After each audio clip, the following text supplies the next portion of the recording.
Welcome to the second session, or maybe the third session, depending on how you count.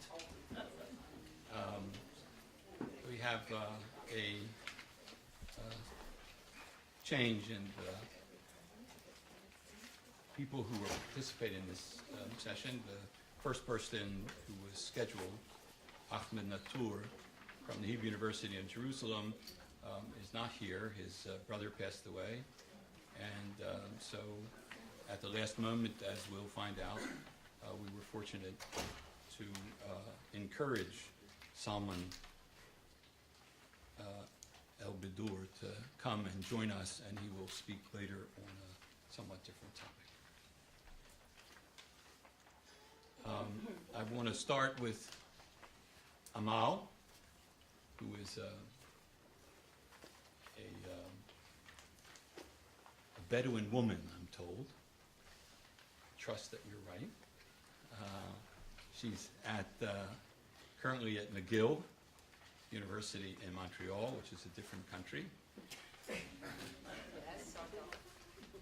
And you'll find her information in this thing, so I won't repeat it. She's going to talk about between Sharia law, Israeli law, and traditions, the case of Bedouin women in Israel. So please welcome Amal to us.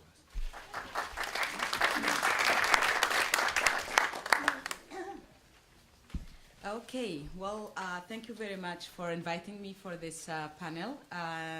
It's quite challenging panel, dealing with the definition of the State of Israel and also relating to the minorities inside Israel. Within this definition, it's very challenging. I would like to thank you, Laura, for inviting me. Where is Laura? Okay. So first of all, I would like to, I don't want to talk about the definition of Israel as a Jewish state or a state for Jewish people. It's a huge topic, and it's still with its complexity around, and people are dealing with from the political point of view and from the also, a practical point of view. What's important for me is to talk about the case, how this definition, whether it's a Jewish state or a state for Jewish people, with these two definitions, still we have a challenge facing the minority living within the state of Israel as not Jewish. So defining Israel as a Jewish state or a democratic Jewish state with Israel democracy, there is a problem. With Israel Jewishness, there is a problem. So I don't want to go into there, but I want to talk about the implications.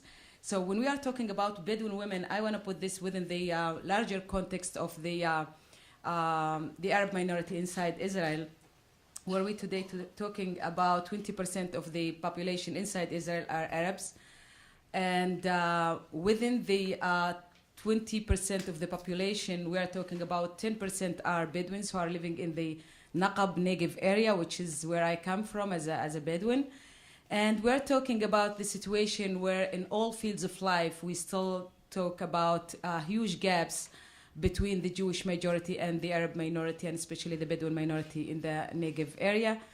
We are still talking about basic needs that are not met by the State of Israel, where there are unrecognized villages, lack of water, electricity, and basic services. We are talking about 82,000 people who still live with what we call the unrecognized villages. So we're talking about the context where in a political context and also in a social and economical context, we are talking about many challenges that's still facing my community, but also if I want to take this to the level of the state, this is one of the major challenges facing Israel today, where the big question is how the minority practice its full rights within the state that by definition is a democratic state. Is it democracy for all citizens, or it is democracy for Jewish people?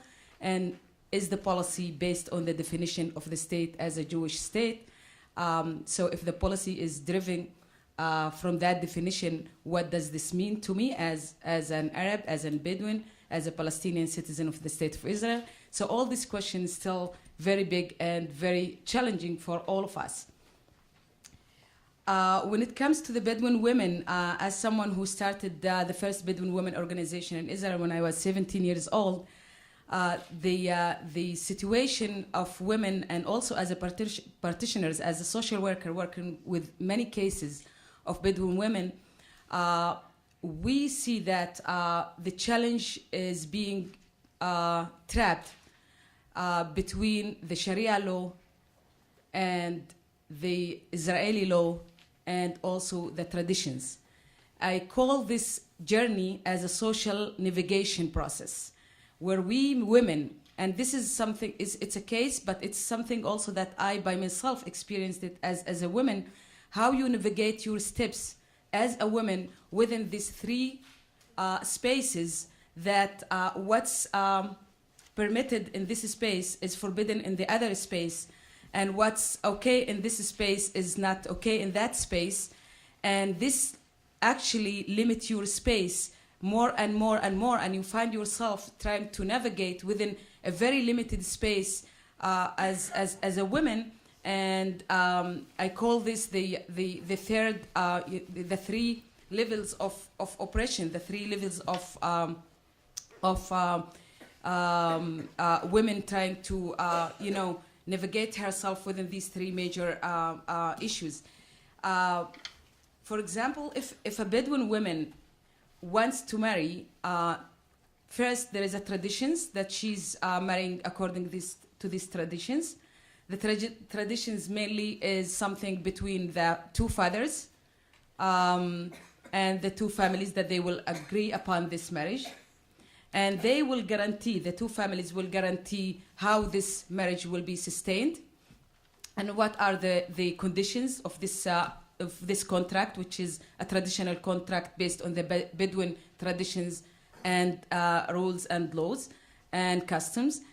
And then for her to be a married woman, she needs to go to the Sharia, which is the Sharia court in Bir Saba in Beersheba, to be registered as a married woman. Otherwise, the Israeli law won't recognize her as a married woman. So I need to come with my contract that's signed by the Gadi, by the Sharia law, by the court, showing that I am already married. Now, the problem is, and the challenge is that first it comes the Israeli law, and up here, the Israeli law is not clear if it's a Jewish law or a civic law.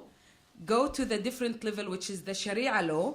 The Sharia law comes under the Israeli law, under the Jewish law, okay? So if I'm married by the Sharia law, and one of the conditions of my contract is against the Israeli law, they will delete it from my contract, because it should be under the Israeli law and the Jewish halachi or whatever.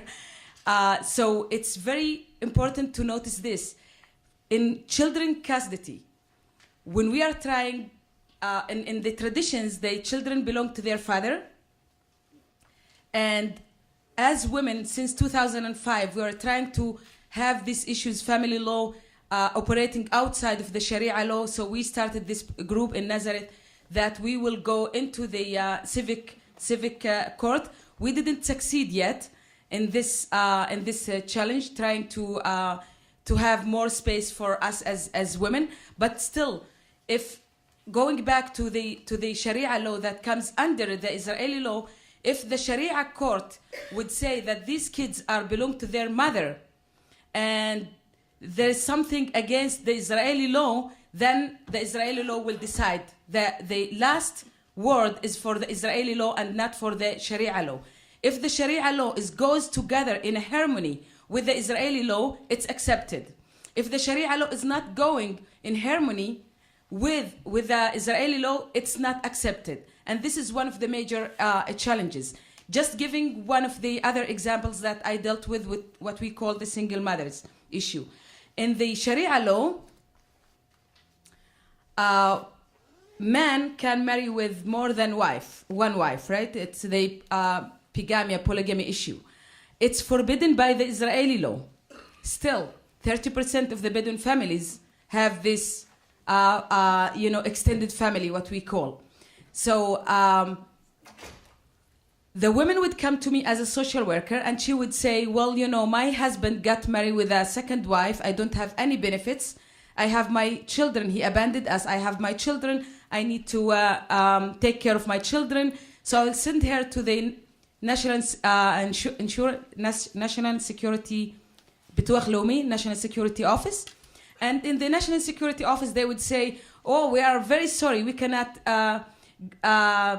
recognize you as a single mother because you live within this, cultural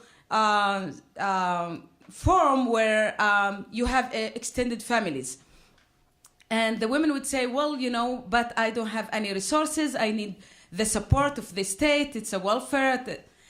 And when I started with this case, what is the definition of single mother in Israel? If you have a separate household, you are a single mother when it comes to the Jewish community. Even in Shchuna Dalet, when I went to visit some of the families, they share the same house. They just need to prove that they are not sharing this household. He's not supporting her, but because they live in Amidar apartment, they have to live together there because there is no other option for housing. When it comes to the Bedouin women, there is no recognition. We know that you are living in the same tribe, so you are already having this shared household, so there is no recognition, and this is why we don't want to give you any benefits. We went to these houses in Negev Shalom to try to see what's going on there. The inspector of the National Security Office found that there is a electricity cable links between the two houses, and he said, oh, they are actually running a shared household together, but it's one generator in the whole area that they have to share for electricity, and they didn't recognize this woman as a single mother. We took this case to the Supreme Court, trying to redefine what is the single mother means, what is the definition of a single mother, and what Bituach Leumi, what the National Security Office, how the Supreme Court will take a decision, and then how they play with that decision in the bureaucrat offices. So the idea was, okay, no problem. We know how to recognize these women. The idea is, okay, he has 3 wives, right? Each wife has 3-4 kids. We'll bring all of them under definition of extended families. Okay, not polygamy, extended families. We will take all the children under the father, register all the children, do the registration of all the children under the father, not under the mothers, and then they will be like one father, one house, and then all the benefits would go to father, exactly.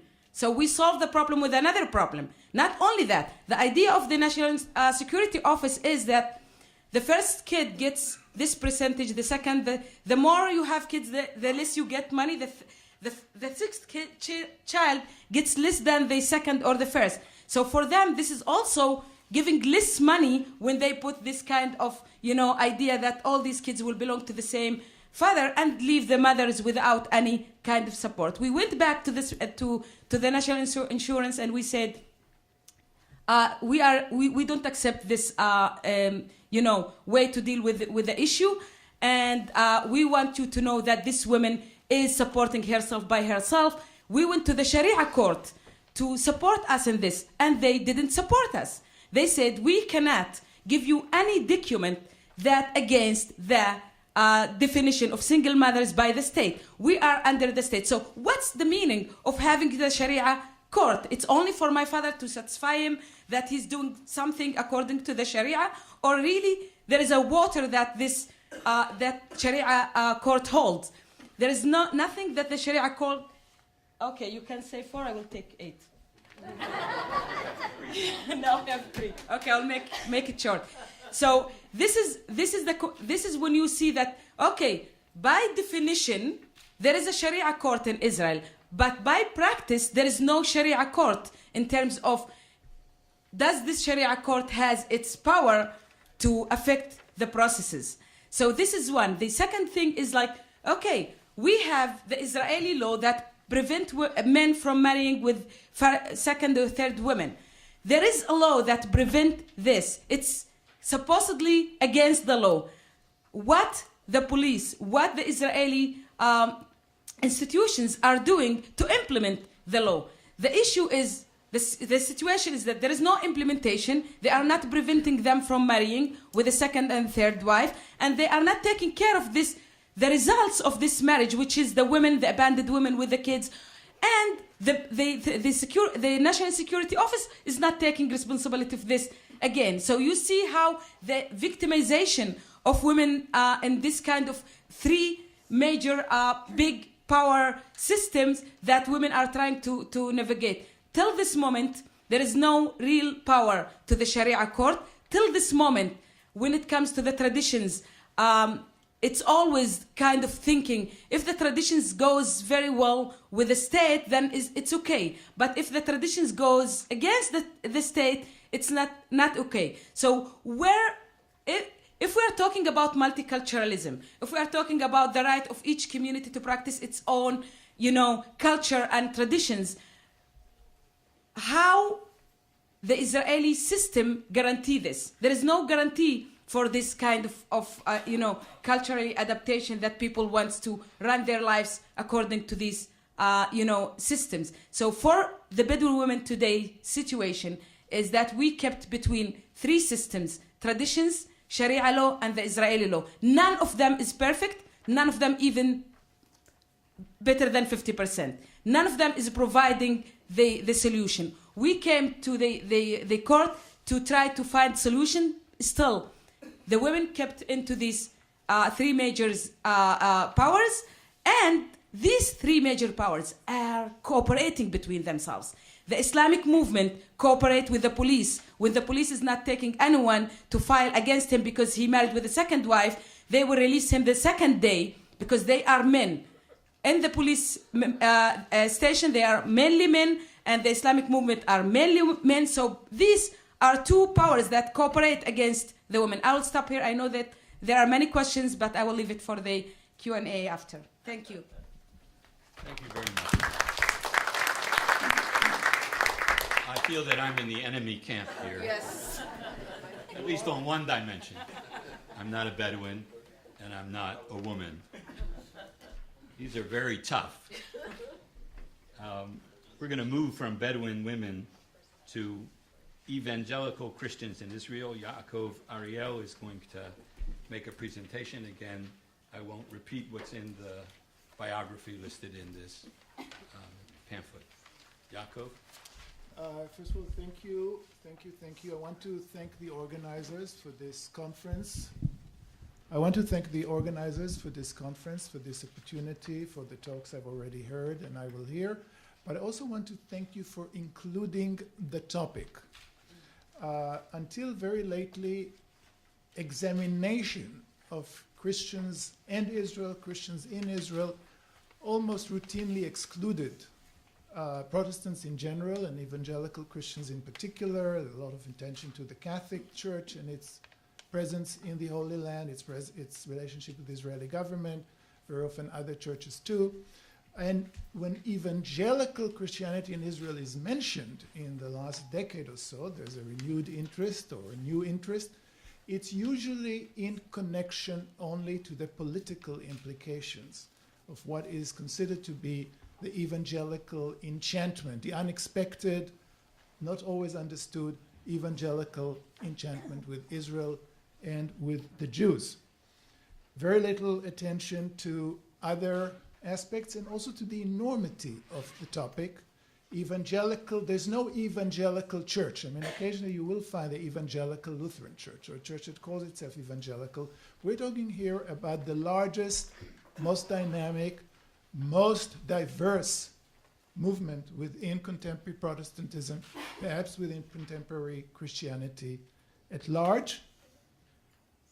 Relationships towards Israel and presence in Israel are therefore also extremely diverse, although we can point, and all I can do in the Sdom bed, in the minutes allocated to me, is just relate to general trends, although I would like to point also at times to the unusual or the less known, the even less known such as evangelicals in the Palestinian society.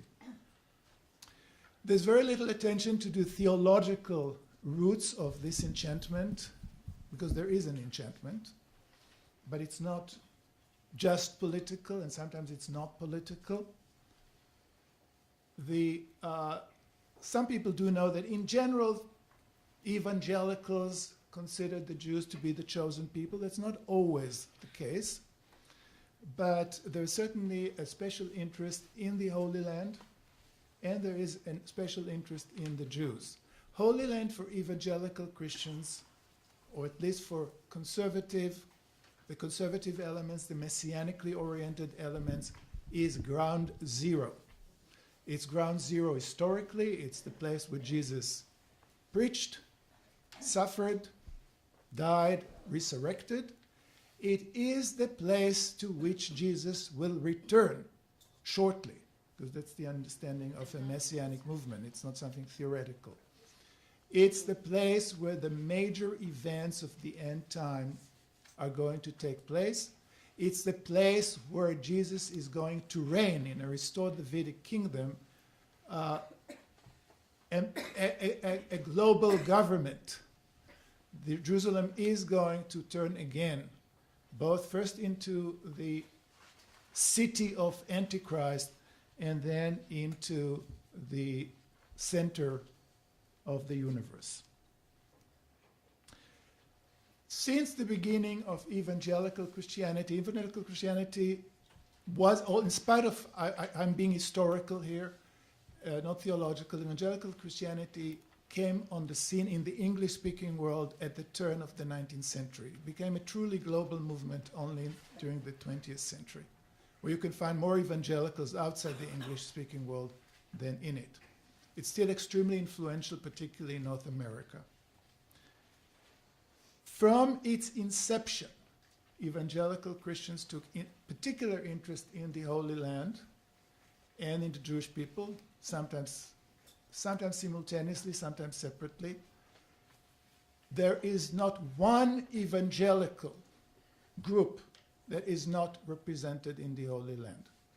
Not so much as indigenous movements, also such movements exist, but as implemented representation of various global evangelical groups. We can play a game. I don't have the time to play it with you here, but I'm willing to be challenged. I'm willing to dare you. And we can play the game in the intermission. And the game would be, you will mention, each and every one of you, an evangelical church, denomination, major university, major mission, and I will tell you where they're headquartered in Israel. Not one group that isn't represented. This is now not something new. This is something historical in the sense that already in the 19th century, dozens of evangelical groups made a point of settling in Israel, sending missionaries there, building schools, building hospitals, sometimes settling as settlers wishing to expect at first hand the second coming of Jesus. Some of the most beautiful or intriguing neighborhoods of Jerusalem, Haifa, Tel Aviv, were built that way. Again, willing to take you into a virtual tour. Those people played an enormous role in building an infrastructure in Palestine that made it congenial and more welcome to Jews to settle. Many of them helped the Jews directly and indirectly, among other ways, by settling an example of European American neighborhoods, institutions, and economic enterprises in the Holy Land, not to mention, of course, that the educational and medical infrastructure was extremely helpful to the Jews. Let's go into the theology, and I will qualify immediately that I'm not speaking in the name of all evangelicals, but of those evangelicals who are more messianically oriented than others. This is a group that takes the Bible seriously, not only as the authoritative document for how to lead a Christian life on the individual and communal levels, but also as the word of God to humanity, as the place where you can find the key to the unraveling of history. to the both in the past, the present, and the future. This has been challenged, but evangelicals tend to read the Bible more, I'm not saying literally, but more literally than liberal or mainline Christian groups. And they tend to take it seriously, and they look upon the Old Testament as integral and central just as much as the New Testament. This is not always the case with all Christian groups. Another thing that so this is one major issue that makes people already interested in the Holy Land, in the Jews in particular. But, and in the 19th century, we would see many, many groups who would show up in Palestine oriented toward the Jews, but they're shifting their attention also towards non-Jewish populations. But the duality there, which creates kind of interesting situation, is that on the one hand, evangelicals don't believe that people who are not born again in Christ, and using the modern American term, you can use other terms, that such people could be redeemed, could be justified before God, could enjoy eternal life. They see their mission, in bringing the truth of the gospel everywhere. They do not identify between church membership and being a true Christian or a redeemed human being. You have to undergo an inner experience of conversion, which, at the peak of which you recognize Jesus as your personal Savior. On the other hand, the Jews are something of an exception, not in the sense that they don't need Jesus, but in the sense that they are the chosen people. They are God's first nation. They are Jesus' brethren. This is one of a number of Christian groups, minority in Christian history, who do not consider the Jewish role in history to have ended, and do believe the Jews have a role in history until the arrival of Jesus, separated from that of the church. As such, they are the brokers of the second coming. They need to return to Palestine. I'm talking about not something that was adopted in the last generation or two. They need to return to Palestine in unbelief, with the exception of a few Jews in every generation who convert and show that Jews are congenial and accepting towards conversion, and establish a commonwealth there. This is long before the Zionist movement came on the scene. Christian initiatives, Christian evangelical initiatives, political initiatives, economic initiatives, missionary initiatives at Jewish national revival and return to Palestine preceded the rise of political Zionism, or even the proto-Zionist groups that formed at the later decades of the 19th century. When the Zionist movement came on the scene, it was offered enormous help from its evangelical Christian supporters. This is a chapter of Zionism that you won't find in Jewish histories of Zionism for two reasons. One was that during I would call the glorified era of Zionism, before the post-Zionist era, Zionists didn't want to credit non-Jews in establishing their movement, in giving it legitimacy, in supporting it politically. It was all the founders of Zionism who've done that. And in the what you call a post-Zionist age, there's certainly very little interest in Christian visionaries, and particularly that historians of Zionism also are not exactly students of Christian theology or of church history. But from its very inception, evangelicals directed unproportionately resources, manpower, hopes, prayers, efforts, ingenuities towards the Jewish scene, and particularly, I would say, towards the scene in Palestine.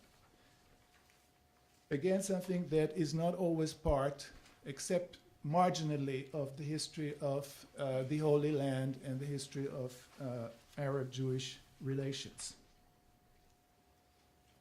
The British Mandate, and that's another chapter unknown, so one of the missions of the British rule of Palestine, 1917 to 1948, was the protection of Christian groups in general, the protections of missionaries, particularly the favoring of Protestants, within that of the English-speaking Protestants, and within that, of course, of Anglicanism, but evangelical groups thrived under the British mandate. If you look at their histories, they showed up already during Ottoman rule. They enlarged, new groups showed up. By the 1920s and 30s were groups that were not always vital or always large during the Ottoman period, became active and apparent, including Pentecostal groups. And I won't go into those histories of evangelicalism and of evangelicalism in Palestine. State of Israel. I have to rush. I'm sweeping through history, taking you through history. 1948 is a tricky time for many evangelical groups. On the one hand, there is support for the birth of the State of Israel. There is some enthusiasm. Israel builds into the missionary into the messianic scenario, but there's also a lot of apprehension. You'll be surprised many evangelicals removed their representatives and sometimes even their constituencies prior to the establishment of State of Israel because they didn't know how the Jews are going to react to the presence of communities that were non-Jewish, Christian, and actively evangelizing. So there was a lot of apprehension in the first years of the state, contrary to a common myth that I hear repeated time and time again. Israel does not prohibit missionary activity. In fact, missionary activity in Israel is protected under law, but with a catch, or it was with a catch. Today it's much more prevalent. Israel took upon itself to protect Christian groups, Christian institutions, respect their properties, and maintain the status quo ante bellum, which meant that if a missionary group had 29 representatives, this was the case with the Southern Baptists, they were allowed 29 representatives. That's how Israel understood it. You cannot suddenly send another 100 missionaries just because you're so enthusiastic about the creation of a Jewish state.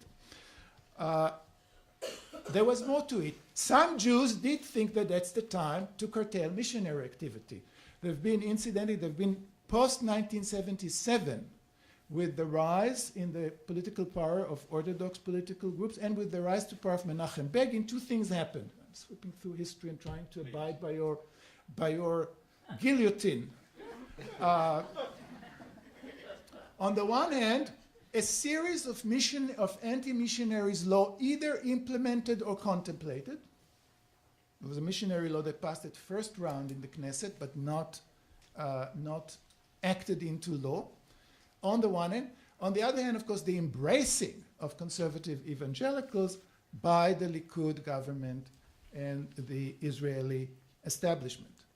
So in the early years of the state, what we see is anti-missionary demonstrations, harassment, not fatal, but harassment of missionaries, of their materials, and so on. And on the other hand, on the missionary side and on the evangelical side in general, there is, on the one hand, support for Israel, and on the other hand, there's terrible frustration, not only with the non-separation of church and state and the limitation, won't call it curtailing, but limitations on presence in the Holy Land, but there's also frustration over the secular Zionist socialist ideology of the nation. The Jews don't understand why they're here. The Jews don't understand why their own state was established. The big watershed event is 1967, not only for many reasons, but particularly for evangelical-Israeli relationship. That's when evangelicals are certain that the state of Israel has been established for a purpose. It also correlates with the revival of evangelicalism in the United States and in Latin America. And what we see for the first time, speaking about evangelical presence in Israel, is the establishment, not just personal enthusiasm, not just veteran evangelical groups supporting, not just various missions and initiatives, we see the rise of pro-Israel political and economic groups, with some of them headquartered in Israel. One of the most known is the International Christian Embassy in Jerusalem, which is a unique group because it was established by non-American evangelicals, although nowadays America has managed to come to partially, not dominate, but be represented there as well. There's quite a number of such groups. The International Fellowship of Christians and Jews. The International Fellowship of Christians and Jews, the Jews there is one Jew, Orthodox Jew, Rabbi Yechiel Eckstein, but they have already collected hundreds of millions of dollars from evangelicals for various, incidentally, so have done the International Christian Embassy in Jerusalem, for various projects, bringing immigrants, welfare. They work, since they are oriented towards the Jews more than towards the Palestinians, there are evangelical groups working among the Palestinians with very different ideological and theological perceptions, or sometimes with similar, but still working among the Palestinians. But in this case, hundreds of millions of dollars are directed towards welfare among needy Jews, mostly elderly, and you should include the Bedouins in that. Tell them that the Bedouins are a part of the 10 lost tribes, and you'll see a whole change of attitude. Right. We're going to thank Yaakov. I'm only half done, but okay. We'll do the other half later. Thank you.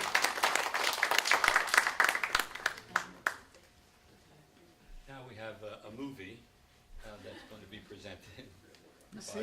You see, the next speaker can show a whole movie. Not quite.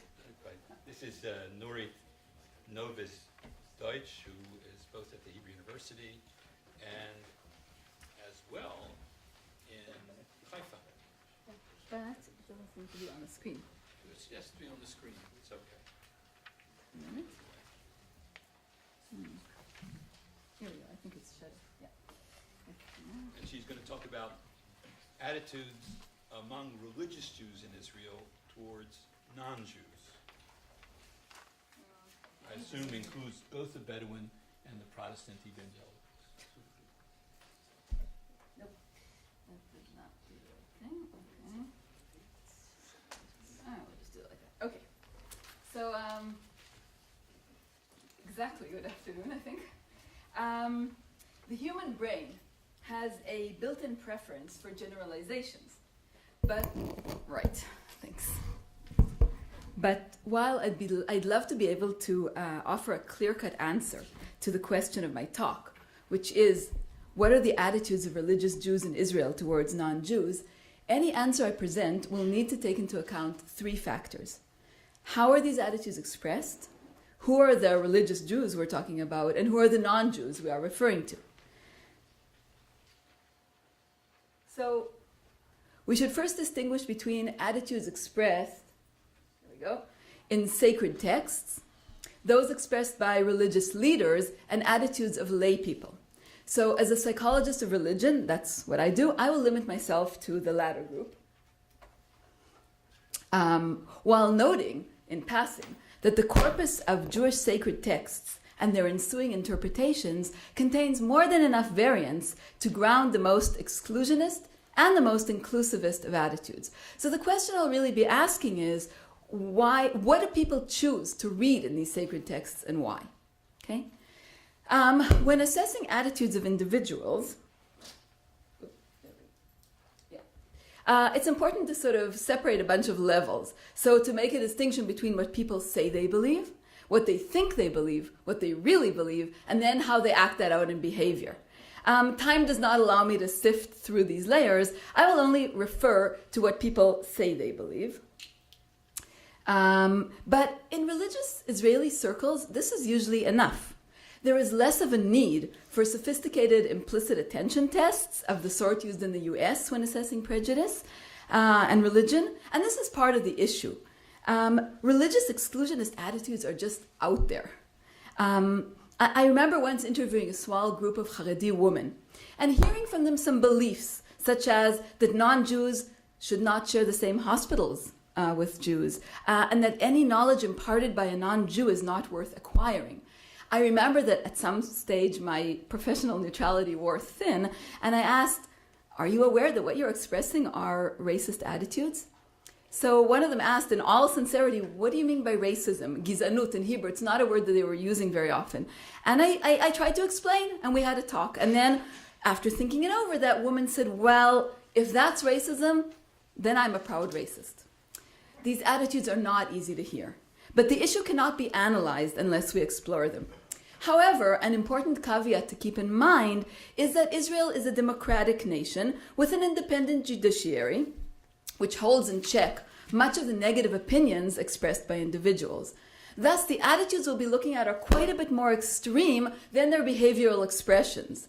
The patterns of religious violence in Israel are different from the ones I'm going to talk about. Just for one example, Haredim, who are consistently expressing the most extreme exclusionist attitudes, exhibit relatively low levels, or very low levels in most cases, of religious violence.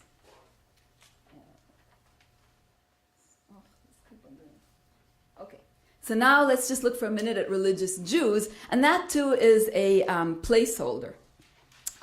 Many religious Jews in Israel would never consider believing in the kinds of attitudes I just mentioned. Here, let's just take a quick look at how the Israeli religious scene parses out. Following Professor Stern's illuminating talk, I just removed the numbers, which were from 2013, because it seems that they changed drastically. But you can still see the point is that to say Jewish religious is just to say something much too broad to be meaningful. Just one small example, I once conducted a study on religious liberal Jews in Israel. These would be, where are they? Right here. Okay? So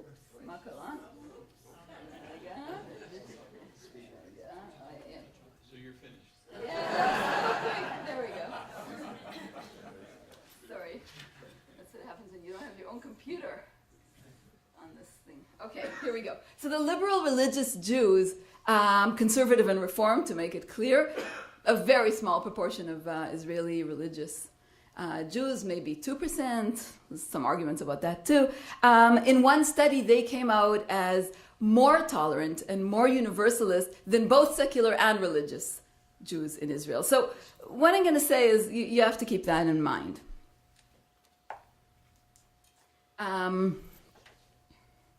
So as many researchers in the US have shown, and Canetti and a bunch of other researchers have shown this in Israel as well, when you control for everything else, religiosity per se is not the factor which predicts exclusionism. What you see here is that religiosity affects authoritarianism, which is connected to exclusionism, right, via a route of threat perception. I'll talk about that in a minute, but the point is, it's not just being religious that does all this.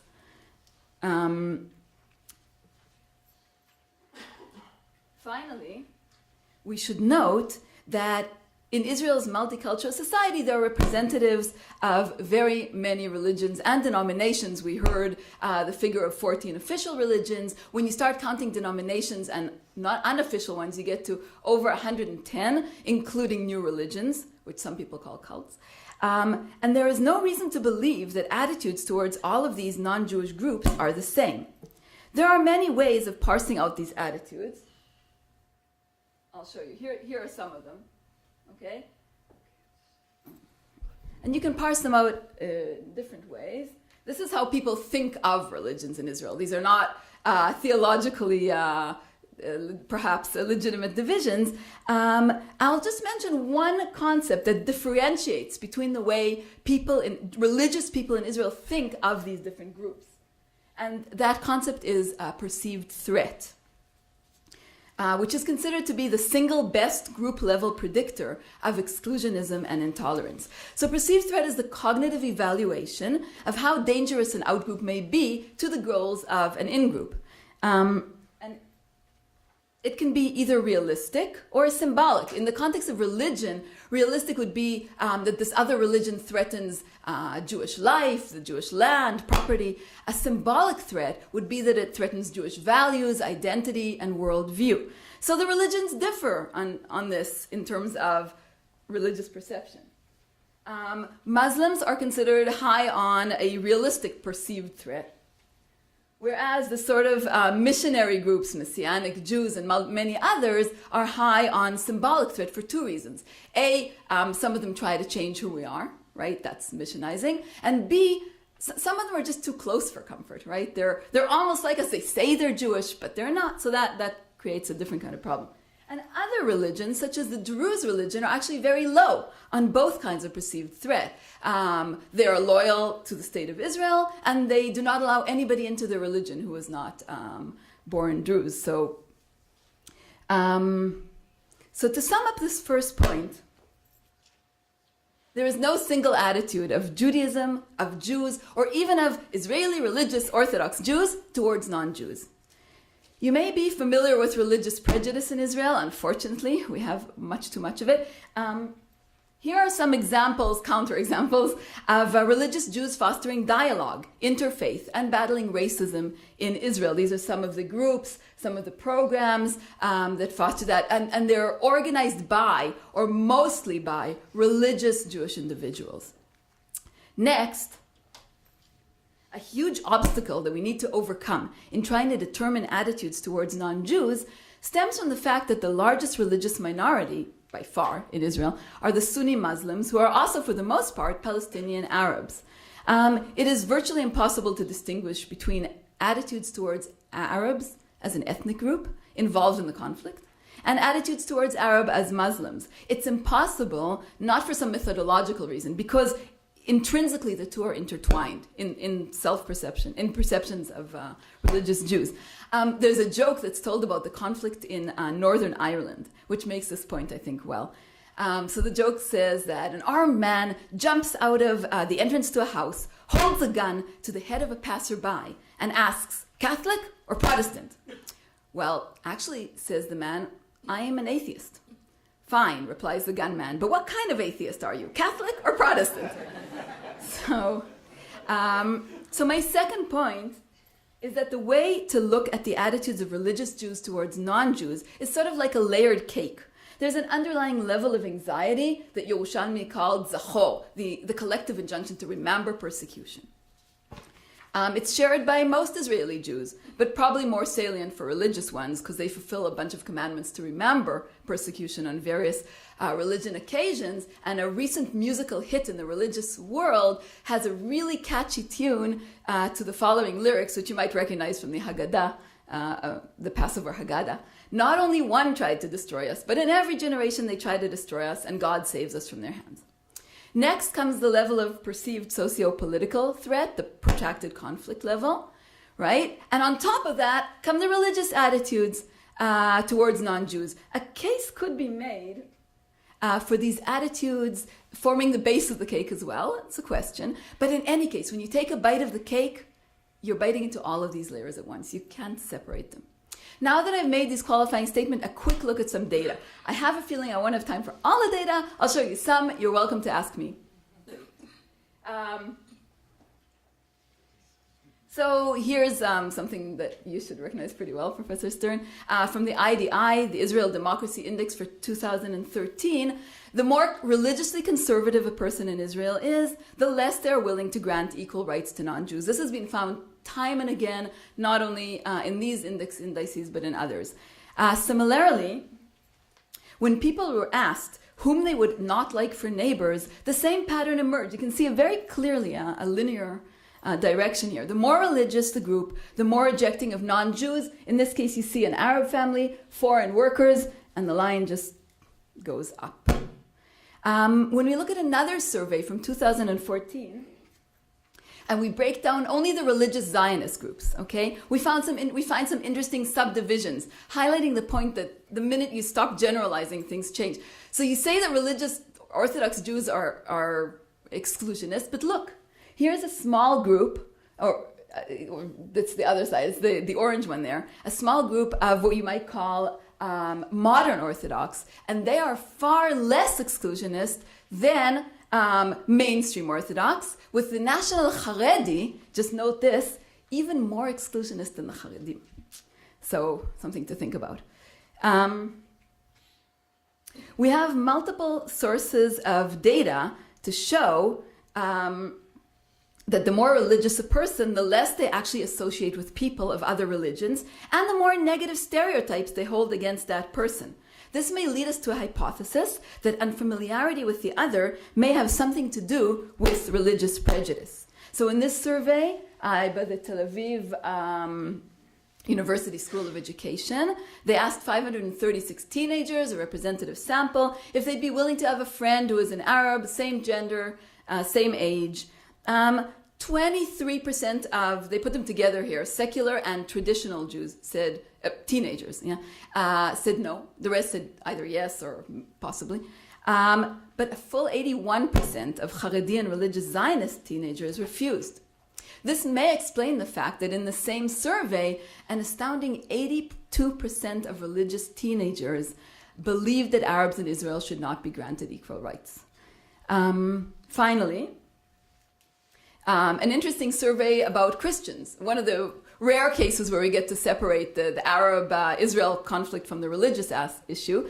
We see the same two trends. We see the more religious you are, the less you know Christians. In other words, the less familiarity, the less you know of Christianity. And I'll give you a small example here.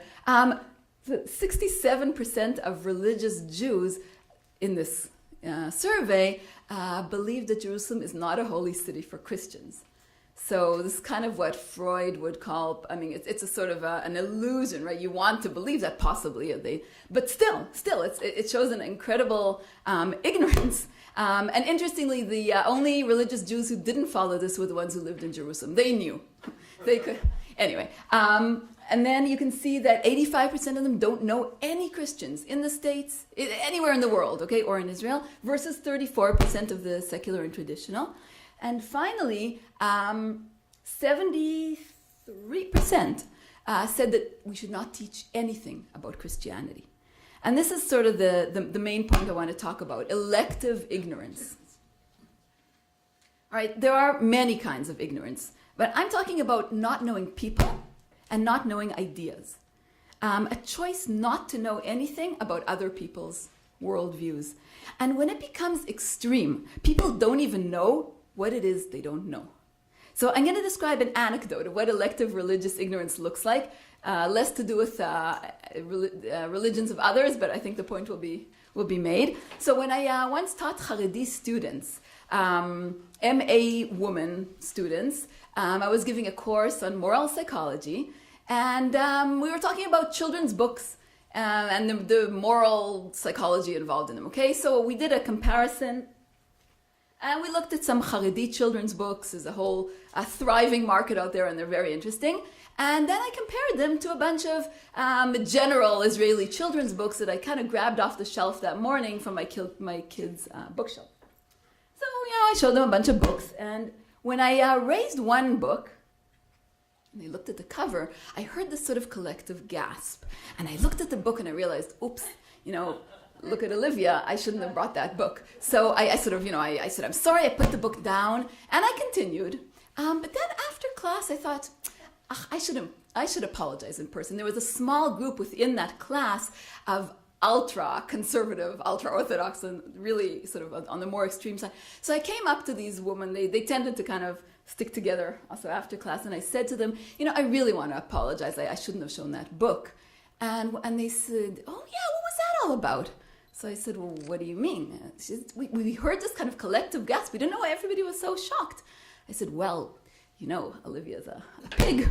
So they said, so one of them says, oh, so that's what a pig looks like. She had not seen a picture of a pig in her life. So I'm finishing. It's my last, yeah. Peter Berger recently noted that modernity by nature is not a force of secularization, contrary to what we might think. It has that effect, but what it really does is foster diversity. It brings into one place, either cyberspace place or geographic space, a lot of multiplicity of beliefs, attitudes, and worldviews. What religions do with this diversity, with this plethora of others, depends. American religions, for example, have turned the situation into a free market of religions, with incredible number of people shopping among religions, switching and trying out new religious identities. In this climate, knowledge of the others is a commodity worth having.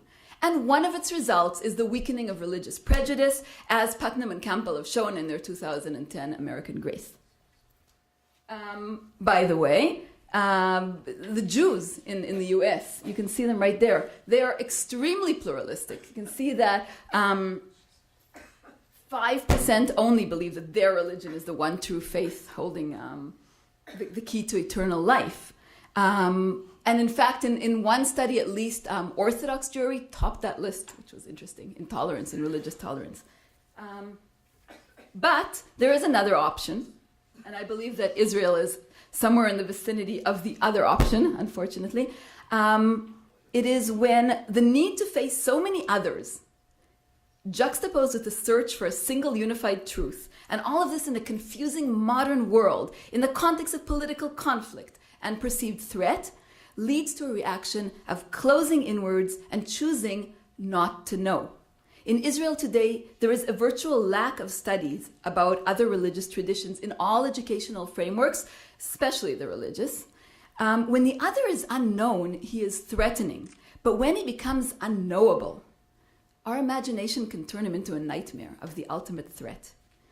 In sum, to argue that religion or Judaism per se facilitates exclusionism is to simplify a complex story. It is more the choice of how one holds on to one's religion, as well as the cultural and socio-political context, that dictates how the link between religiosity and exclusionism will play out. Thank you.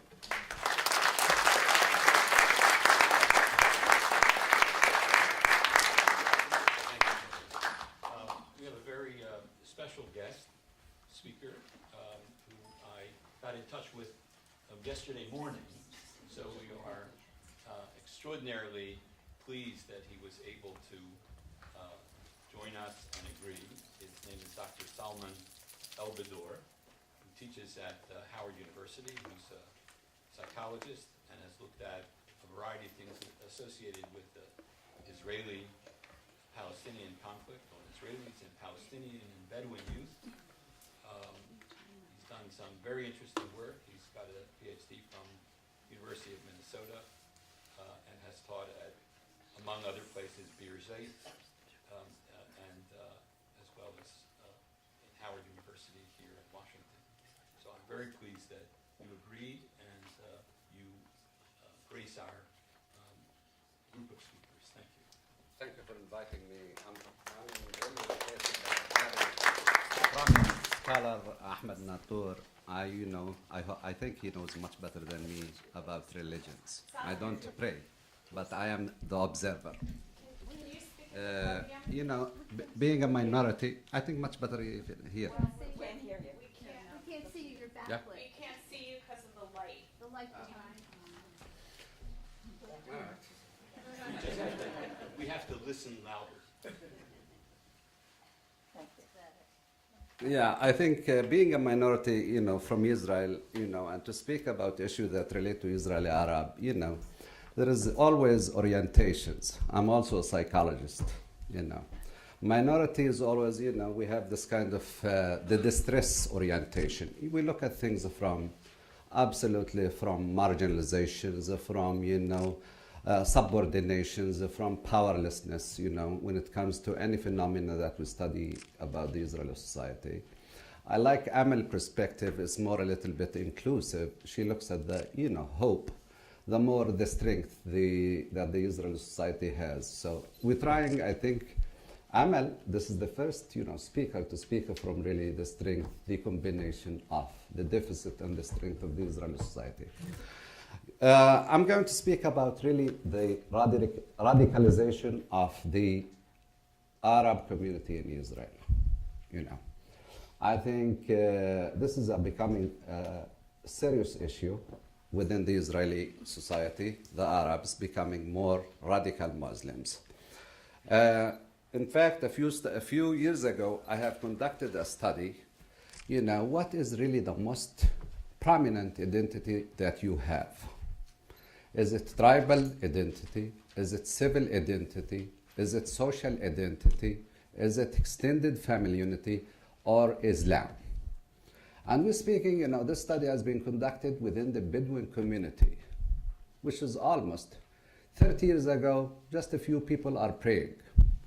Here are the results really. 48% that says Islam is the most prominent identity for me. 11% says the extended tribal system is the most pronounced identity. This is a serious shift if you think about it from 30 years ago. One time, the identity of the Israeli Arab in general, including the Bedouin, it was a little bit really horizontal. They are those who are farmers, those who are Bedouins, and those who are what? Citizen or in cities. Today it's becoming, you can see at once there is integrating the political situation in the Middle East. It's rather than the city, rather than the farmer, rather than the Bedouin, it's becoming, integrating the political context of the Middle East. The other question that was speaking about, what type of other identity that you see yourself? Israeli Arab, Arab Palestinians. I think, the results were a little bit really encouraging. They see themselves both Israeli Arab and Arab Palestinians. But Arab Palestinians are more prominent. So more and more we can see that, the issues of radical Islam is coming to the Bedouin community. In fact, 2 days ago, I think one Bedouin guy, in fact, a bunch of them, they completed their PhD in medicine somewhere in Europe. They came to the Negev. Within a few minutes, they took themselves back to Syria, to Turkey, to join what? Daesh and the ISIS. One of them, Manal, died from Amal. Why this phenomena? Why suddenly the intensifying of the Islamization within the Bedouin community? We look at really the Bedouin community or the Arab community. If we want to look at it, we need to look at it from the nested self. This is a type of community. Israeli Arab is really stuck, but the best thing to describe them, nested self. Nested in a tribe, nested in Israeli society, nested in a Palestinian community. So the best thing to see them, nested self. And the best thing about to see them also by the Israeli Jewish, that they belong to both. While Laura is inviting me to speak, why this, why this Islamization? Why radicalization? I think if you go and tour Rahat, you will see more mosques than schools. 10 years ago, I think my first time to go back to Israel, I was the only one, and my American wife and my brother Down syndrome, who does not pray. And everybody is going to the mosque. So if you think about this phenomena, you need to think about the hope and despair. Think about it I'm trying to list a number of factors here that are really intensifying this phenomena within the Israeli Arab community. It's becoming a serious issue. It's become radicalization. And I think, it's a kind of mirror image to what happens with Hamas, if you think about it in the long run. So the first, I think, first of all, there is a symbolic threat, and there is real threat to their community. I mean, the whole community extended family has collapsed. The tribal system has collapsed. So the movement, the sudden shift from the collectivism to the individualism, in sudden urbanization is a serious traumatic event to many of them, and particularly the Bedouin. Sudden, overwhelming social change without a preparation. The Bedouin community is absolutely in a crisis when it comes suddenly, externally imposed a transition on them. This is a serious factor. They lost the community. Thus, they lost the tribal system, buffer system that really buffer them from stress, fears, and also in hard times. The second reason, I think there is a high concentration of poverty among this community. Wherever you see high concentration of poverty, high concentration of crowdedness, crowd communities, wherever you see more children than ought to be in the community, the average age of the Bedouin community, size family is around 11. At once you connect yourself with the Jabalia or all of these Gaza refugee camps. There is a place where is violence, radical thinking breeds. Concentration of poverty, impoverished, crowded places, and high concentration of children.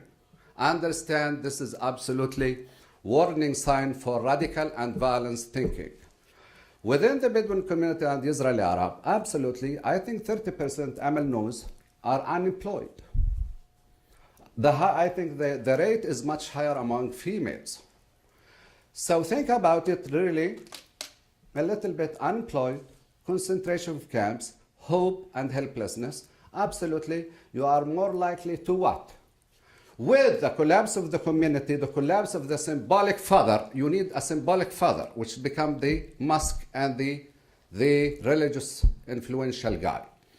The role of the family, the role of extended family, the role of the patriarchy is collapsing. And above that, the concentration, the unemployment, the poverty, you need to look for what? Symbol father. The father here is becoming the mosque and the imam. All of these last guys, last generation, right now I think lots of them are marginalized. They search to go to the mosque because absolutely the real gratification in life that they cannot find in employment, at least they can find it in their symbolic gratification. You think about also the Israeli Arab and their position. They are really in a kind of joint partnership or joint identity. Palestinians and the Israeli. Now, the Israeli society, with all of the progress, and I really think the best minority to live are the Israeli minority. I teach at Howard for 10 years, and I always say, I think, sometimes you don't see things unless you go outside. And any tour to Arab countries, they will tell you that our situation is really good. But still we need to improve it. The idea of oppressed psychology here. I think as a minority, we always see ourselves as oppressed in Israel by some laws.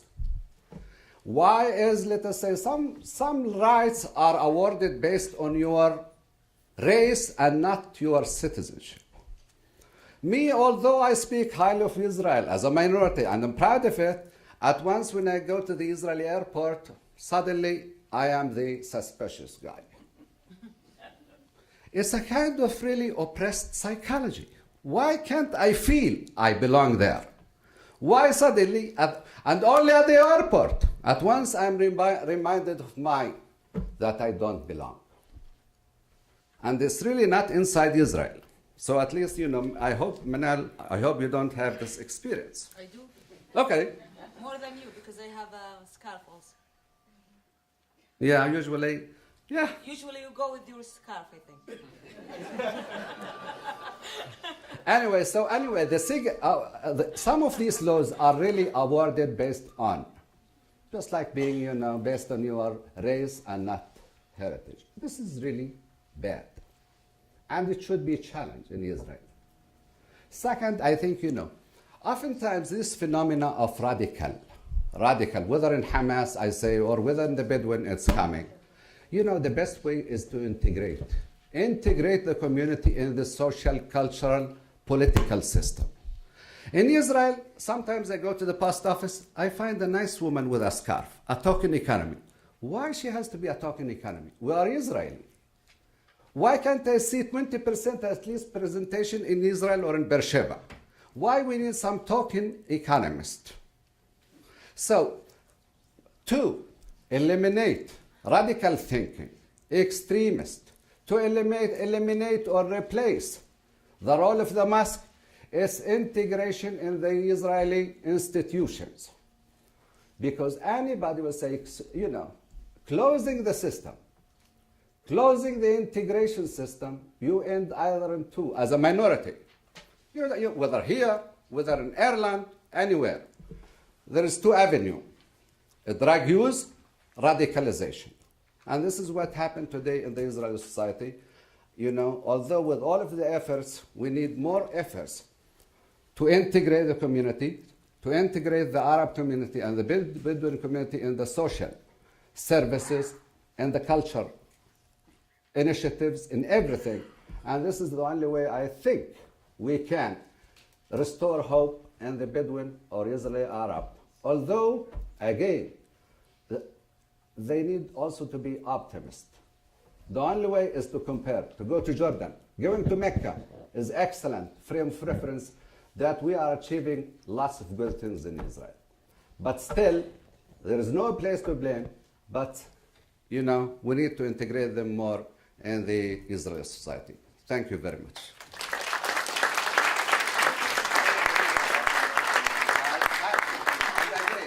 It's a preparation of just 20 minutes lecture today, Amal.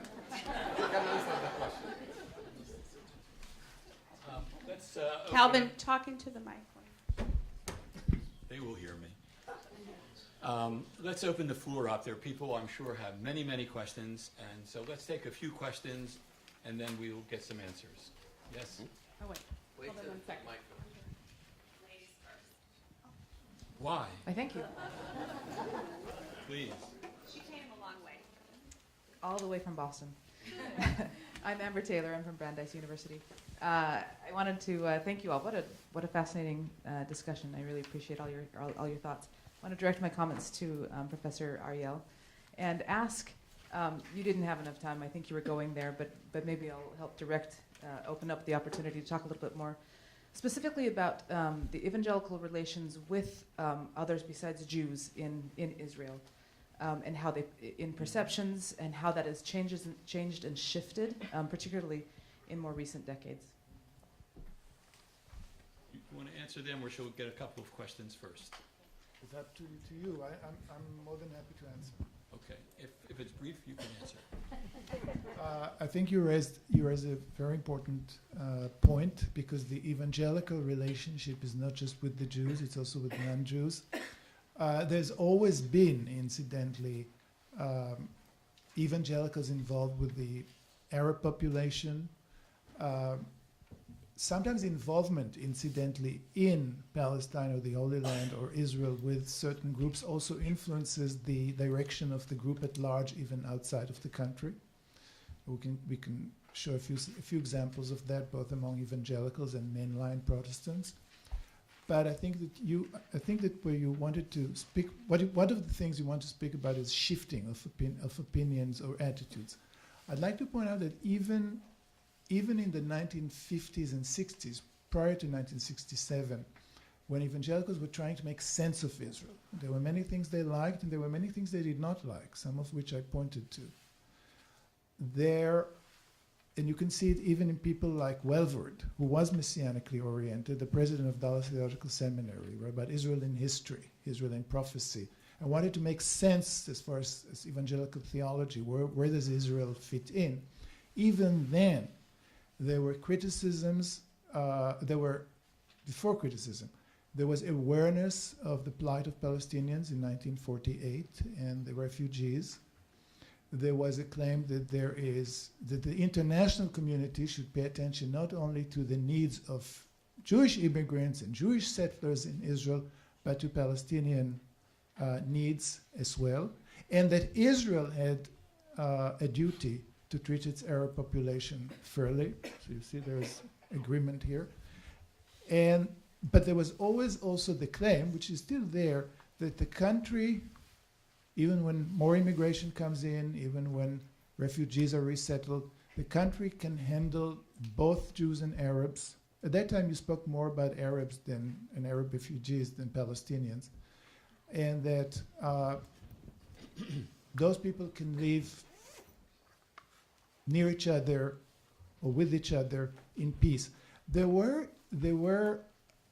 you can look at a history of what you could call Palestinian-Israeli evangelical relationship, which have soured following the first Intifada considerably, and that's where the border started forming between what you could call pro-Palestinian evangelicals and pro-Israeli evangelicals, with a lot of bitterness on both sides, both among the indigenous communities, the evangelicals settling in the country, and outside of the country.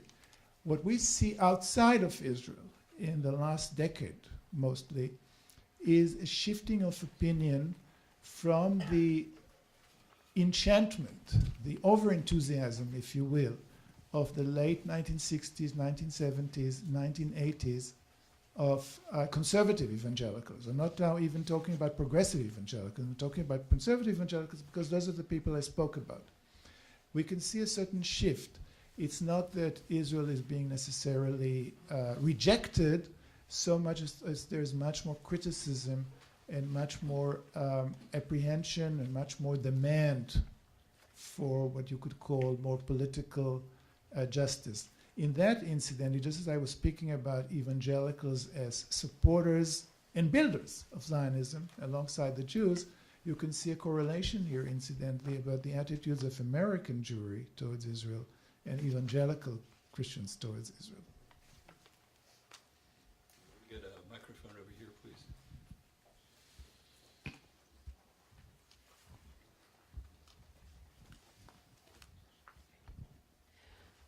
Hi, thank you. I'm Goldscheider. Thank you for putting this together, and thank you for a very good panel. I'm kind of curious about the Church of Jesus Christ of Latter-day Saints. The Mormons, they don't seem to fall into the evangelical camp, yet there seem to be some similarities, I think, amongst LDS and at least some evangelicals. Can you talk a little bit about the LDS Church and Brigham Young University and its approach to Zionism, to Israel, to society within Israel, and the many groups within the country? Well, I hope that I'm not going to be here monopolizing the panel, because I actually admired the three presentations of my friends here, so I'd like to hear them more. But just to answer that, yes, you stated it. The major Mormon church, the Church of Jesus Christ of Latter-day Saints, is not an evangelical group. In fact, until lately, now there are serious attempts at rapprochement and dialogue. Until lately, there was a lot of tension between evangelicals and Mormons, among other reasons because they're so similar. And they are similar in their attitude towards Zionism, because the founder of the Mormon church, I won't go into this ancient history, but early Mormons and throughout the 19th century and early 20th century and mid-20th century, many Mormon leaders, including major leaders, were clearly what you could call Christian Zionists. There is there too a shift in the last 20 years. Ironically, part of the shift is because of the Brigham Center in Jerusalem, which was given as a present. The land was given something as a present, initiated by Teddy Kollek. The Mormon group was in the 60s and 70s until the mid-80s, was located in Ramat Rachel, the south of Jerusalem, very clearly pro-Israeli. Kollek, who also was a founder in some ways, or Israeli supporters of the International Christian Embassy, very much wanted to encourage this pro-Israeli, pro-Kollek group. And but the truth is that building the center in what is actually an Arab neighborhood, an Arab part of Jerusalem, particularly after the first Intifada, turned that center into much more politically cautious group, aiming at more neutrality, more looking impartially at both sides. If you come to the center as a student from Brigham Young University, you will find that you need to spend time both with Palestinian families and in Israeli kibbutz. You study both Arabic and Hebrew. You're taught about Middle Eastern issues both by Jews and by Arabs, which wasn't the case until that particular center was built. Because of the second Intifada, the center was even frozen for a few years, and Brigham Young didn't send students there. So this is actually a good example of a situation in which involvement, actual presence in the country, changes the policies of the mother church or mother group, if you will. Today, if you'd ask me, I would say the Church of Jesus Christ of Latter-day Saints does not have a clear theological policy on Israel. It's friendly, it's supportive, but you can take many views. It's not part of the Mormon tenets of faith to be a Christian Zionist. And so, but you'll find a lot of such material, and you'll find a lot of sympathy, and in actuality, as far also as political support, Mormons representatives, Mormons like Jews, now into conspiracy theories almost, Mormon-like Jews are overrepresented in Washington in corridors of powers, if you look at numbers. And the attitude on the other is extremely supportive, but it's much more critical than it used to be between 67 and 87.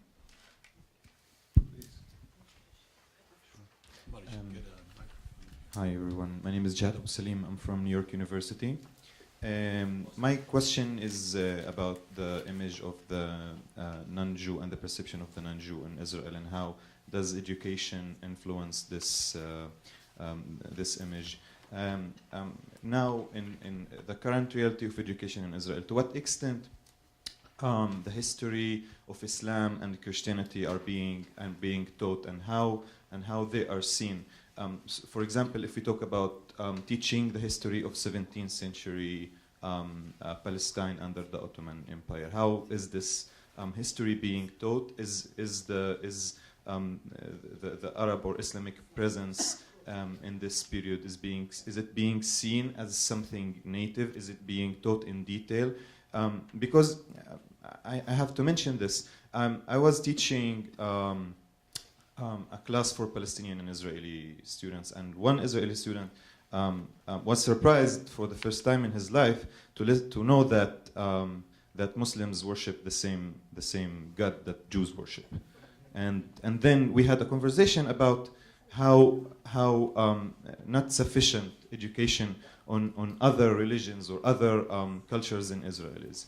And the other part of the question is has to do with the idea of Israel as a Western state in the Middle East. This quote, villa in the jungle mentality that Ehud Barak once used this term. How does it influence the Israelis' perception of the others, especially when it comes to their Arab or Muslim counterparts? Thank you. Do you want to collect questions, or should I answer? Well, I think we ought to collect a few questions, and then people can answer them. Please. I don't think I need a microphone. This is a question for Amal, and Salman can add to it if he wishes. Amal, I think you did a really fine job in showing the complexity of navigating social systems for a Bedouin woman. But I'm interested to know how a woman who is of Bedouin heritage and is secular manages those intricate balancings. She wants to be part of the community. She may not follow Sharia law, but she feels a deep respect and affection and homage for the tradition. How does she play into this? And what changes do you see in those imams and others who are dealing with Sharia law? Are there factions? There must be. More moderate, more conservative, more liberal? Do people go to Al-Azhar? Where are they going to study traditions? Perhaps somewhere in Israel, but I'd like to know more broadly. Anything you want to add, Salman, would be good too. Just give it to a few people and get some questions. Hi, my name is Jessica Simon. I work at the New Israel Fund, and I'm here. And because I've had the privilege to meet so many leaders in civil society in Israel, I was wondering if you could comment a little bit about how does that play into attitudes towards minority groups in Israel, and if you in your research have found, are there any predictors of those who are more likely to get involved in sort of promoting the rights of non-Jews?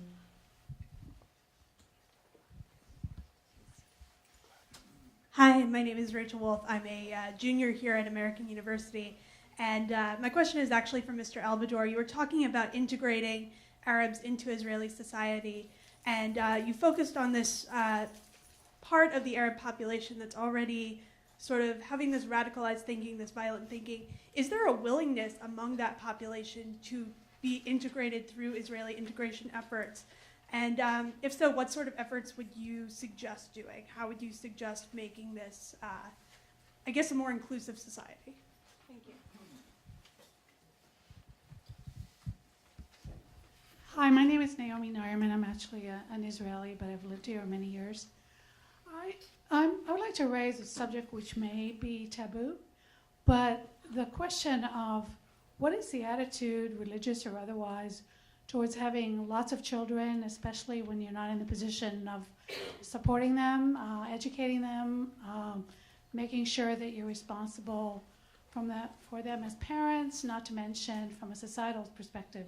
Seems to me that part of our problem is that we have lots of kids that are not taken care of by those who are their parents, and we end up with an excess amount of lost kids, as it were. And the question is, what can we do as a society, as men who in many groups make those decisions, and can it be a policy at all, or does it have to be an individual responsibility? One more. Thank you. Rabbi Fred Sherlander-Daub, a local rabbi and AU Park resident. Dr. Novis Deutsch's research feels to my American Jewish self as absolutely central. And it's the key to unlocking the ability for the Amals and the Sulmans and so many others to be heard. So I want to introduce the same question that Dr. Nadel introduced at the end of the previous panel, the dialogue with American Judaism and American values in general. It's worth noting a certain preponderance of Western Olim behind some of the organizations that you've cited. And I don't want this to be about an American Jewish triumphalism. I do want it to be about a very creative and mutually enriching dialogue that increasingly becomes a trialogue with the minority groups in Israel and the American Jewish community. And in that regard, I'm so delighted that you're both on this panel. Thank you. Can we get the microphone over this side just for a minute? And we'll have You're writing all these questions a total, down? yes, I have them all written down. Two Good. questions. Over here. I'm Bruce Kutnick. I have a question about minorities in Israel, dealing specifically with the textbooks that are being used in classes. Who select them? Has there been an analysis done? I expect they're in Arabic, okay.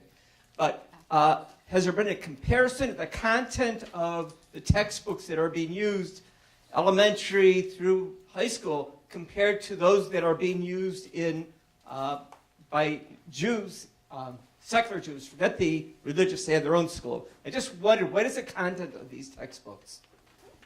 One final question? I think we have two. That's fine. This is for Amal. I saw, because I Googled you, that you're a graduate of Ben Gurion University in the Negev, and I wondered if you could just say a few words what it's like for a young Bedouin woman to go to a major Israeli university.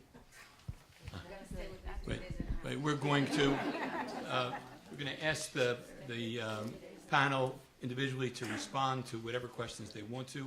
I have one footnote question, which is the word that I would use to describe the relationship between Arab Israelis and Jewish Israelis would be discrimination. And I didn't hear that at all. I had it inferred, but it seems to me that that's a powerful element that's involved, not only the transformation of the Arab community, not only their urbanization, not only their modernization and their high levels of education now, but rather the serious discrimination that occurs both in the workplace and in other areas. So you can address it or ignore it. I can handle rejection. Solomon, since we ended with you, why don't we start with you? Just answer whatever elements that you want here. I will answer the. All right. I'll answer the question that Amal, I think, emphasized the Sharia and what else the Israeli law. Yeah? I think in Israel, and I'm a Bedouin, it seems to me that I think, there is multiple other dimensions that are also working on the individual. It's me, for instance, or I think, Amal can speak on the, on the experience of women. I think I'm more arrested, really, by the tribal customs rather than the Sharia and then the Israeli law. In fact, I sent to Laura 2 weeks ago or 3 days ago article that, the conflict between the Israeli law and the tribal law. The Sharia is really less emphasized, it seemed to me, but in cases of, courts, divorce, and these things suddenly are pronounced. But women, and the Bedouin women, are more really controlled by the tribal system law, and not the Sharia, and not what we call it. Even some of the custom even comes thousands of years before the Islam, the tribal law. And I think that is, one dimension that has not been emphasized here. My mother, she does not know anything about Islam. Who controls her? Who really, all of this, her behavior is really absolutely driven from culture, from customs, from tribal psychology. So that's, I think, we need to, even in conflict, speaking about conflict within tribes, sometimes, yes, the Israeli law, but where even the judge will tell why don't you go finish it based on the tribal law? So the tribal law sometimes absolutely more pronounced in our culture, more motivating and driving our behaviors. That is, I think, need to be a little bit stressed. Okay. Thanks. Amal. Okay, so let me start with talking about the textbooks, since a couple of you asked about that. There have been several studies, a few qualitative, I can think of at least 3 quantitative ones. A recent one, 2013, by Bartal.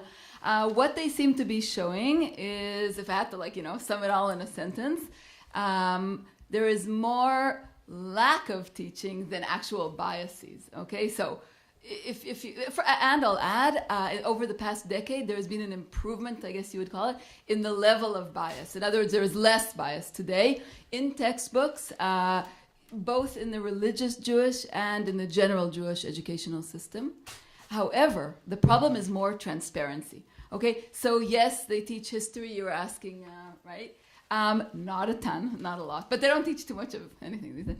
Not too much history, not too much culture, but those are the ones that are covered, okay? History and culture.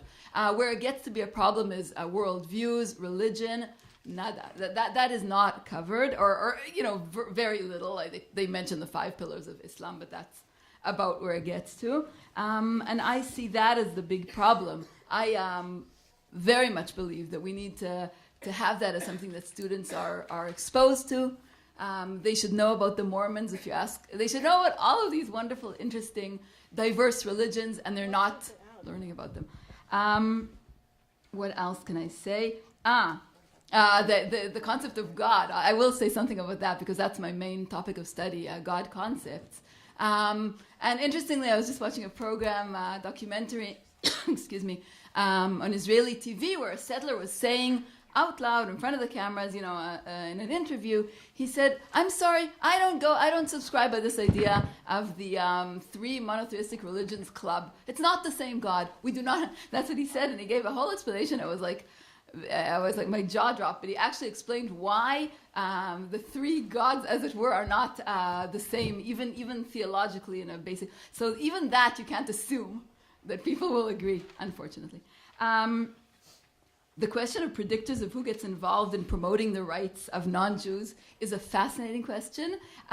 It's not so much about lay people, right? So I haven't looked at that so much. It would be more on a leadership study level. It's something to think about for next time. And what else?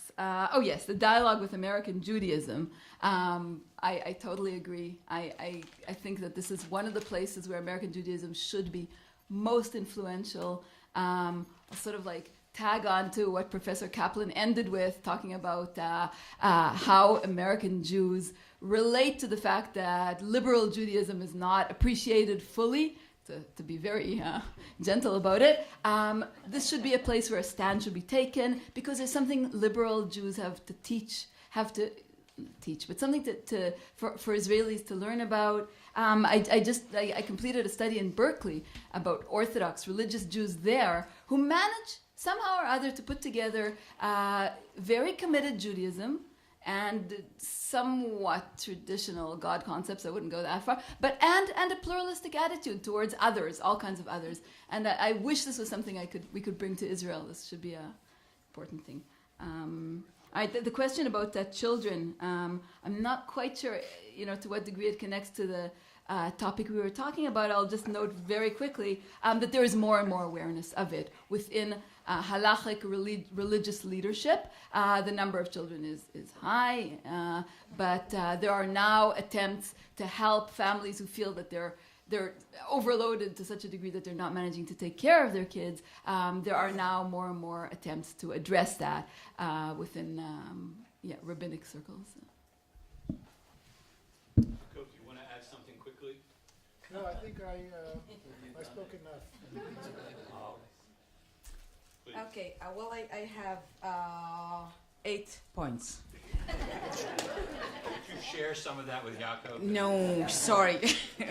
No, I will start with two points that were raised by Dr. Salman, and I want to elaborate on this in terms of are we really should compare ourselves to Arab countries, other minorities in other Arab countries? My answer is no. I'm comparing myself with other minorities living in democratic states.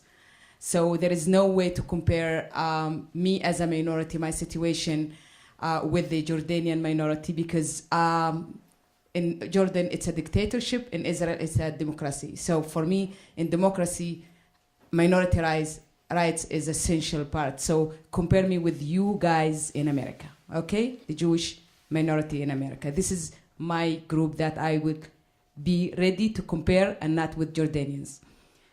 The other point about the vacuum that we left our kids, and then the mosque became the place where to go.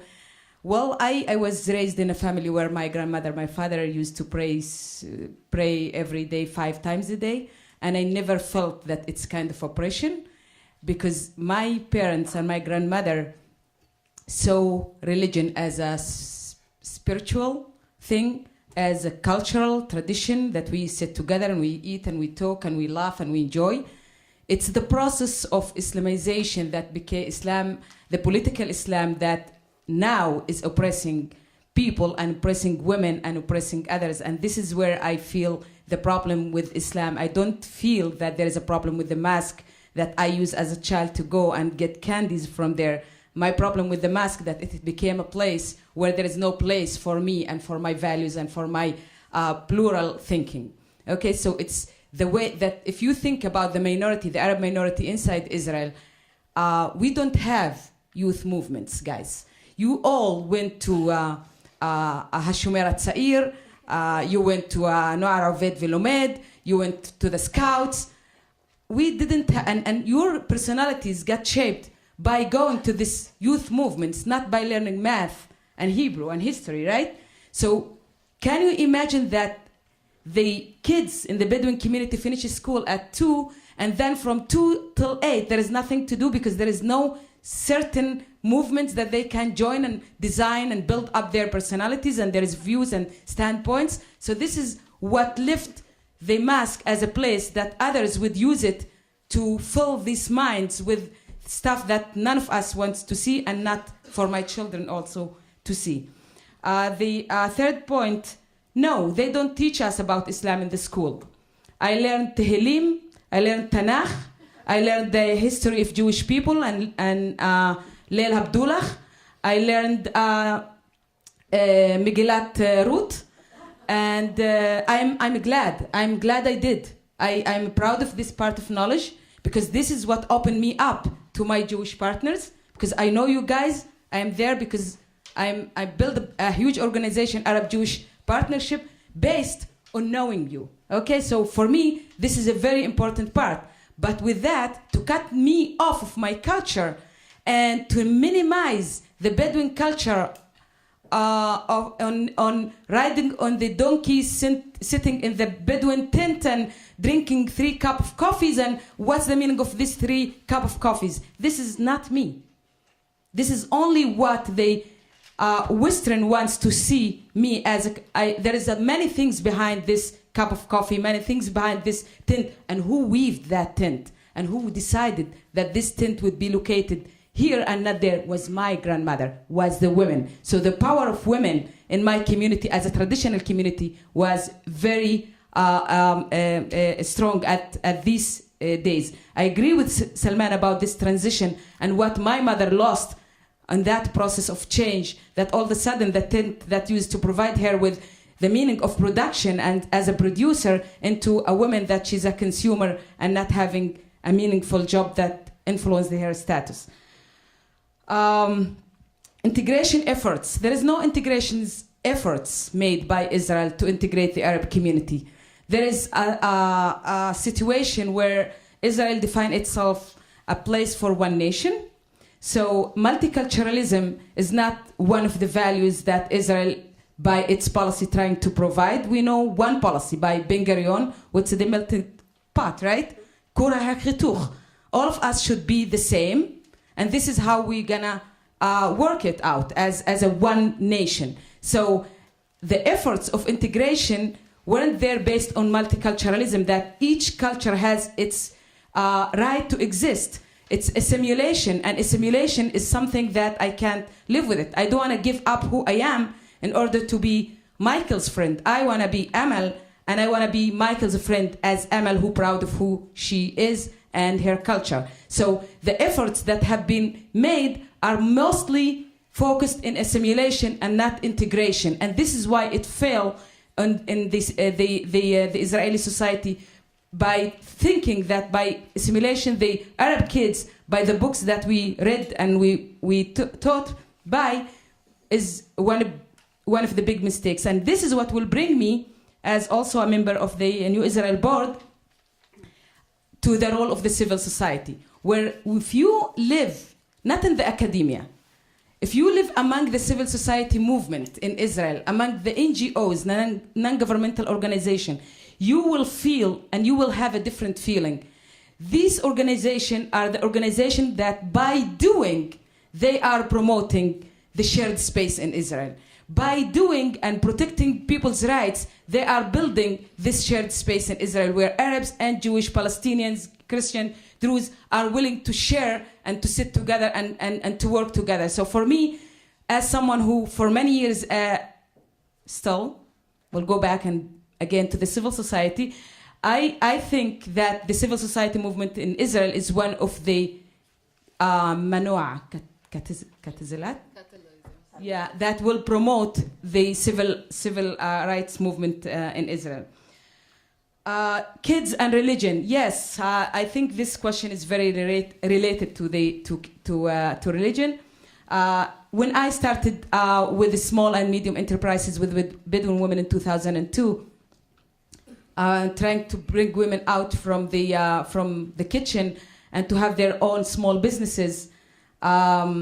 The idea was that, okay, I want to use religion to bring women out. So I used one sentence in Islam says that you don't have to have a child every year. Give yourself a time. So I used religion for this matter. So I succeeded to bring out women to be photographers, DJs, and today we have a big catering program in Hura where we provide 8,000 meals a day provided by Bedouin women to schools in Hura. So I'm giving these examples because I believe that we have to utilize the traditional resources, whether it's religion or traditions or culture, to empower women and to empower ourselves. And this is, for your question, this is exactly my theory of change.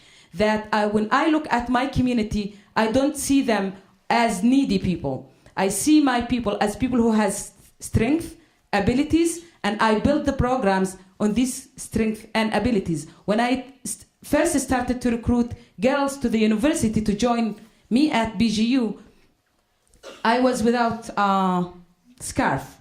I still with curly hair. So curly hair for my, Salman also knows how people view women going around with curly hair as wild women, has no rules, no, she's not well behaved. So the first two, outreaches that I made when I was going around to convince the parents to send the girls to the university, I felt that they were looking at my hair more than listening to my words. And I decided that my words are more important than my curly hair. And I put the scarf, and for me, it was something that I'm respecting my people, I respect my traditions. It's not a symbol of oppression. I'm proud of who I am, and I feel like I love the blue color, and I love my scarf. So this is the way I felt that I navigate my steps in between the culture that I come from, and religion, and being in the Israeli community, because I think to be integrated in a right way doesn't mean that you cut off from your own roots. I want to be integrated when I feel I'm proud, and I can't be proud of something that I don't own. So I have to own it to be proud of it. So this is how I navigate, and other girls in my community navigated their, social navigation within the academia and within the university. Where did you get this? My grandmother. Feminist women. No, last point. I agree 100% with Dr. Salman about the tribal structure, that we still, go through it. There is a process of a change. What I'm really worried about, Salman, is that we are going from this tribal structure that is oppressing women into Islamic movement that also oppressing women. That we are in a way to replace that tribal structure with the Islamic movement structure, that both of them are not my place to live. And what we are trying to do as women organization is to create the third space that can combine part of the plural Islam and part of the things, the essence of my tribal cultural structure that I still like, which is bring me with you together, because we are belonging. My mother is from your tribe, her mother is from your tribe, and this is why I like you. So it's very important. So for me, it's really very complex. There is no one theory of a change.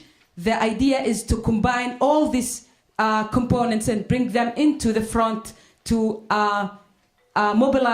organize and mobilize people towards change. Thank you very much. Be